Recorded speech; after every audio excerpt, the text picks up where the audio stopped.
বৃহত্তৰ খুন্দাই যি ৰঙালী বিহু সন্মিলনী সমিতি আৰু আমি খুন্দাই মানে সচেতন নাগৰিকসকল লগ হৈ আমি দুদিনমানৰ ভিতৰত আলোচনা কৰি যে আমি ইমান যিটো গ্ল'বেল আজিকালি মানে উষ্ণতা হৈছে সেইটোৰ ওপৰতে আমি হেৰি কৰি মানে কিবা কাৰণে আমি প্ৰকৃতিখন উহনি কৰি আমি যদি অকণমান তাৰ অংশীদাৰ হ'ব পাৰোঁ তাৰ কাৰণে আমি লগ হৈ আমি আজি ৰাতিপুৱাৰ পৰা এতিয়া আজি দিনৰ 1টা বজালৈকে আমি যিমান পাৰি আমি গছপুলি ৰোপণ কৰি আছোঁ যাতে আমাৰ প্ৰকৃতিখন শুৱনি হৈ থাকক আমাৰ যাতে পাৰিপাৰ্শ্বিকতা ভাল হৈ থাকক সেইটোকে আমি নিৰ্ভৰকে আমি কৰি আজি বিশ্ব পৰিৱেশৰ লগত সংগতি ৰাখি আমি আজি ইয়াৰ যুৱকসকল আৰু স্থানীয় নাগৰিকসকল লগ হৈ আমি সকলোৱে আজি এই বিশ্ব পৰিৱেশৰ দিনাখনি আমি বৃক্ষৰোপণ কাৰ্যসূচী আজি আমি হাতত ল'লোঁ।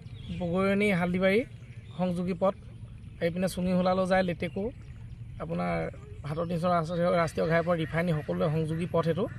কিমান গছ পুলি ৰোৱা হৈছে? আমি আজি প্ৰায় 100মান পুলি ৰুব পাৰিছোঁ। আমি ভৱিষ্যতে আৰু ৰুবলৈ আমি হেৰি কৰিম বুলি মানে লগতে আমি চেষ্টা চলাই আছোঁ।